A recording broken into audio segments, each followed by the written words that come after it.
suspect sa pagpatay. Patay ang 13 anyos na estudyante. Murder is the unlawful killing of another human being with malice aforethought. This means that the killing was intentional and premeditated. Murder is a serious crime that is punishable by law.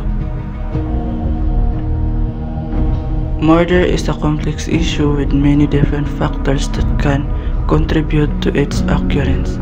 It's important to understand the different aspects of murder in order to address this serious issue. The reason behind murder is crucial in understanding the crimes. Motives can vary widely, ranging from anger and revenge for financial gain or jealousy.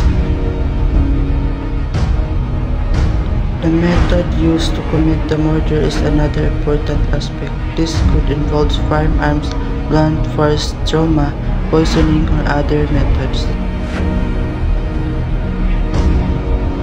The consequences of murder are reserved, ranging from imprisonment to the death penalty in some jurisdictions.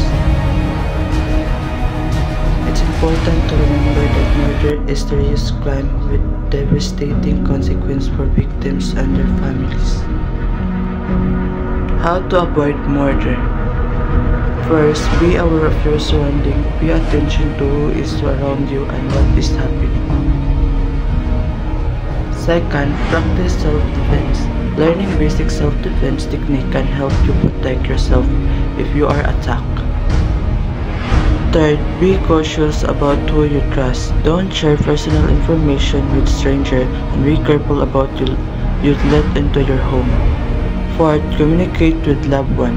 Let someone know where you're going and when you expect to go back. And last, know the law. Familiarize yourself with the laws in your area related to your self-defense and carrying weapons.